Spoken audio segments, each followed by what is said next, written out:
ரகு இதுல ஒரு பிடிபடாத தன்மை இருந்துட்டே இருக்கு. நம்பர்ஸ் தான் அப்படின்னா ஒரு ஒரு வர முடியும் 28 29 என்ன அப்படின்னு. ஆனா லட்சுமி சொல்றாங்க திமுகவுக்கு அந்த நெருக்கடி இருக்குன்னு. ஷபீர் சொல்றார் காங்கிரஸும் அதுதான். சிதம்பரத்தை அனுப்புனதே எப்படியாவது பேசி ஒரு 5 சீட்டு 6 சீட்டு அதிகமரிக்குது. எப்படி புரிஞ்சுக்கிறது இதை? இன்றைய தலைப்புன்னு சொன்னீங்க விஜயன், இந்த வார தலைப்பு இல்லையா காங்கிரஸ் டிஎம்கே. எதுவுமே பேசு பொருள் இல்லாம காங்கிரஸோட தலைப்பான்னு தெரியல. நாளைக்கு அதான் பீக் பர்ஃபார்மன்ஸ் நினைக்கிறேன். அதாவது செல்வ பெருந்தகையும் ப. சிதம்பரத்தையும் அனுப்புனது அவங்களோட கடைசி ஆயுதம். அது செல்வ பெருந்தகை திமுக கார மாதிரியே பேசிட்டு இருக்காரு.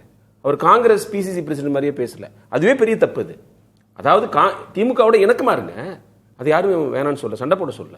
பட் அவர் வந்து சட்டமன்றத்தில் பேசுறது ஜென்ரல் ஸ்டேட்மெண்ட்ஸ்லாம் இருக்குல்ல, அது வந்து செல்ஃப் ரெஸ்பெக்டுக்கே இழுக்கா இருக்குது. அவர் வந்து அசர்ட்டிவா இருக்கணும். அப்பதான் நீங்க வந்து இல்ல கூட்டணியில இருக்கிறப்ப இந்த ஆட்சி சிறப்பு நல்லா இருக்குன்னு தானே பேசுறாரு. அவர் அளவை தாண்டி பேசுறாரு, பேச வேண்டியதை தாண்டி புகழறாரு. அவர் அதுல வந்து அஜெண்டா இருக்கிற மாதிரி இருக்குது. ஸோ நான் என்ன சொல்றேன்னா, நீங்க அவரு காங்கிரஸுக்கான சீட்டை வாங்குறது அவரோட வேலை, திமுகவுக்கு பேர வலிமை கொடுக்கறது ஒரு வேலை கிடையாது.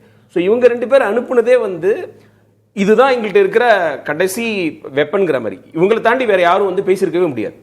பிசியும் இவர் செல்வ பெருந்தகையும் தாண்டி நீங்க இந்த ஓவரால் கூட்டணி பாத்தீங்கன்னா விஜயன், இந்த 2004-6 இந்த டிஎம்கே காங்கிரஸ் ஒரு காதல் திருமணம் மாதிரி இருந்தது.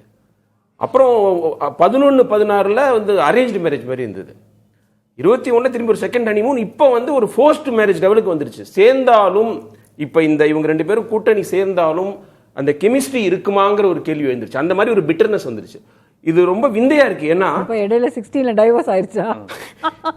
டைவர்ஸ் ஆகுமா அப்படிங்கிறது இல்ல இப்போ வந்து இது கட்டாயமா நீங்க கம்பல் பண்ணி கல்யாணம் பண்ணி வைக்கிற மாதிரி இருக்கு இப்போதைக்கு உள்ள சிச்சுவேஷன். ஏன் விந்தையா இருக்குன்னு சொல்றேன்னா, இவரை தவிர நம்ம மாணிக்கம் தாக்கூரும் இவரும் பிரவீன் சக்கரவர்த்தியை தவிர வேற யாரும், எந்த எம்எல்ஏவும் எந்த எம்பியும், வேற முக்கியமான தலைவர்கள் இப்ப திருநாவுக்கரசர் மாதிரி, தங்கபாலு மாதிரி ஏற்கனவே தலைவர்களாக இருந்தவங்க யாருமே வந்து விஜயோட நம்ம கூட்டணி போகணுங்கிறத மாதிரி பேசவே இல்லை. மாணிக்கம் தாக்கூர் அது மாதிரி சொல்ல, இவரு மட்டும் ஒரு பேரையே சொல்லிட்டு இருந்தார். உங்களுக்கு பிரவீன் சக்கரவர்த்தி இப்போ சோடங்கர் சொல்றாரு, அவருக்கு வந்து யூத் பவர் இருக்கு. இது எனக்கு ஆச்சரியமா இருக்கு. நீங்க வந்து அவங்க கருத்து கணிப்பு அவங்களெல்லாம் கருத்து கேட்கும்போது எல்லாருமே வந்து டிஎம்கேயோட தான் இருக்கணும்னு சொல்றாங்க, டிஎம்கே தான் நம்ம அலையன்ஸ் இருக்கணும்னு சொல்றாங்க. பட் இப்போ நடக்கிறது பார்த்தீங்கன்னா கம்ப்ளீட் டிஃப்ரெண்டா இருக்குது. எனக்கு இப்போ காங்கிரஸ் என்ன கேள்வினா, இவங்க வந்து இப்போ போகாத ஊருக்கு வழி தேடுறாங்களோ, இப்ப கடைசி நேரத்தில் இருக்கிறத விட்டுட்டு பறக்கிறது பிடிக்கிறதுக்கு முயற்சி செய்யறாங்க. அதை விட இன்க்ரீஸ் பண்றதுக்கான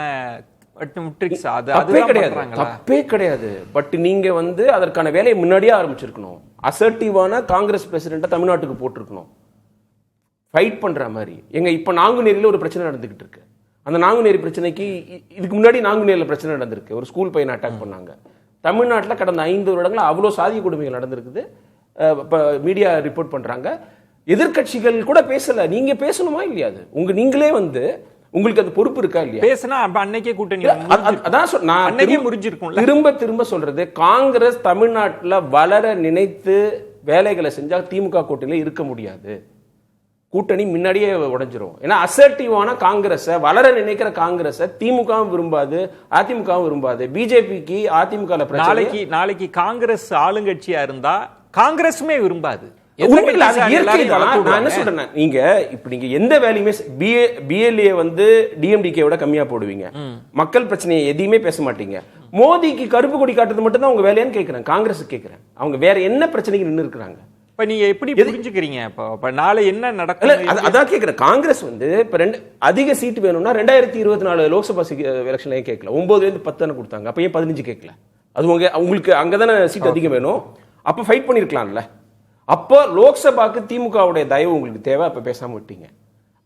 அவங்களுக்கு ஒரு ஆசை கூட இருந்திருக்கலாம், மோடிக்கு மேஜிக் முடிஞ்சு போச்சு, நம்மளுக்கு ஆட்சி அமைக்க கூட வாய்ப்பு இருக்குங்கிற போது நீங்க அப்ப அமைதியா வாங்கிட்டீங்க.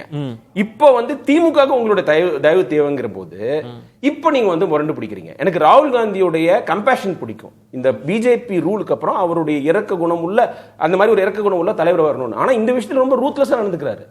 அதே நேரத்துல திமுக மேல நிறைய கிரிட்டிசிசம் இருக்கு. ஊழல் புகாரா இருக்கட்டும், பத்திரிகை சுதந்திரத்தை நசுக்கிறதா இருக்கட்டும், இப்போ அந்த மாதிரி சொல்லிட்டே போலாம். சாதி மத விஷயத்துல பிஜேபியை வந்து வளர விடுறதா இருக்கட்டும், வேணும்னு டெலிபரேட்டா தேவையான சமயத்துல நீங்க நடவடிக்கை எடுக்காம நயினா நாகேந்திரனுடைய ஊழல் புகாரை அவர் பையன் பதிவு செஞ்ச அந்த நில விவகாரத்தை பத்தி நீங்க எடுக்கல, அண்ணாமலையை மைக்கேல் பட்டியல கேட்கல, இந்த மாதிரி பிரச்சனைகள்லாம் இருக்குது. ஆனால் இந்த கூட்டணி விஷயத்துல அவங்க என்ன பண்ணிருக்க முடியும்? இவங்க ஸ்மூதா வருவாங்கன்னு நினைச்சிட்டு இருந்தாங்க. திடீர்னு எங்களுக்கு ஆட்சியில் பங்குனாங்க. அடுத்தது சீட்டு 2 சீட்டு வேணும்ன்றாங்க. ராஜ்யசபா எப்படி கொடுக்க முடியும்? அதாவது வேற உள்ள தலைவருக்கு இங்க இருந்து தமிழ்நாட்டுல இருந்து கொடுக்கணுமா? நீங்க அது யாருக்கு கொடுக்கலாம்னு சொன்னீங்க? அபிஷேக் மனு சிங் வேணா கொடுக்கலாம். ஏன்னா அவர் நிறைய கேஸ் திமுக கூட வாதாடுவார். நேரு கேஸ் எடுத்து அவர் சப்போர்ட் பண்ணலாம். இந்த அண்ணா நகர் பாலியல் அந்த குழந்தை பாலியல் வழக்குல சிபிஐக்கு போகக்கூடாதுன்னா அவ்வளவு செலவு பண்ணாங்கல்ல, அதுக்கெல்லாம் வேணா அவரை பயன்படுத்திக்கலாம். அவருடைய டென்யூர் முடியுது தெலுங்கானால, அவருக்கு வேணா கொடுக்கலாம். அதுக்கு திமுக ஒன்றும் சொல்ல மாட்டாங்க. கேட்க வேண்டிய சமயத்துல கேட்காம இப்ப திடீர்னு கடைசி சமயத்துல வாங்க நாங்க உண்மை வச்சிருக்கோம், நீங்க அரிசி எடுத்துருவாங்க ஊதி சாப்பிடலாம்னு காங்கிரஸ் சொல்றாங்க.